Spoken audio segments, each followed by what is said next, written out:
अगर आज का दिन आपकी ज़िंदगी का आखिरी दिन होगा तो क्या आप वही करेंगे जो आज करने वाले हैं? नमस्कार, मैं हूं अशांशु।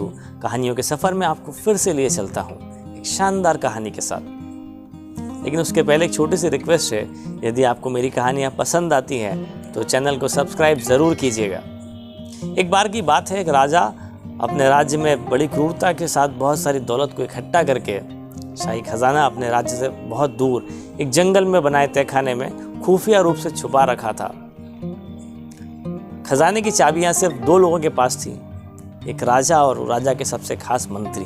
उन दोनों के पास उस खजाने की चाबियां हुआ करती थी।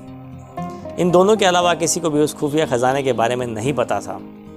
एक बार की बात है, राजा किसी को बिना बताए अकेले अपनी सेना और मंत्री के बिना उस जंगल में बने तहखाने में चला गया। खजाने को देख वो बहुत खुश हो रहा था। सोने की चमक मानो उसे बहुत सुकून दे रही थी। उसी वक्त मंत्री का भी वहां से गुजरना हुआ। तभी उसने देखा कि उस तहखाने का दरवाज़ा खुला हुआ था। वह हैरान हो गया। फिर उसने याद आया कि कल रात को जब मैं खजाना देखने आया था तब शायद खजाने का दरवाज़ा मुझसे खुला रह गया होगा। और उसने जल्दी बाहर से दरवाजे को, उस तहखाने के दरवाजे को बंद कर दिया और वहाँ से चला गया। जब राजा खजाने को देखने के बाद संतुष्ट हुआ तो दरवाजे के पास गया। उसने देखा कि यह क्या, दरवाज़ा तो बाहर से बंद है। उसने ज़ोर ज़ोर से दरवाजे को पीटना शुरू किया, बहुत प्रयास किया, लेकिन राजा की आवाज़ उस जंगल में सुनने वाला कोई नहीं था। राजा चिल्ला चिल्ला के चीख रहा था, मगर अफसोस कि कोई नहीं आया। राजा चुपचाप उस खजाने को देख रहा था। अब राजा को भूख और प्यास लगी। वो बेहाल सा हो गया, वो एकदम पागलों सा हो गया था।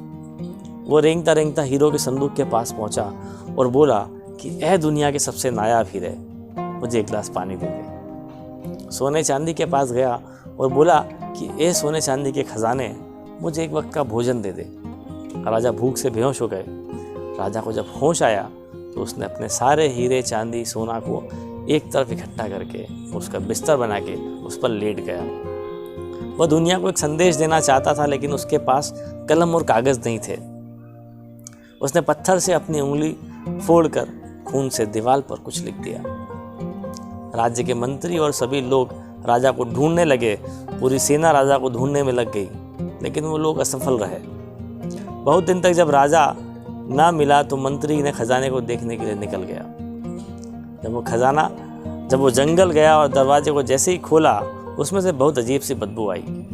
मंत्री को कुछ समझ नहीं आया, ये बदबू आ कहाँ से रही है। वो जैसे ही तहखाने में आगे बढ़ा, उसने देखा कि राजा सोने चांदी के बिस्तर पर मरे हुए हैं और उसकी लाश कीड़े मकोड़े खा रहे थे।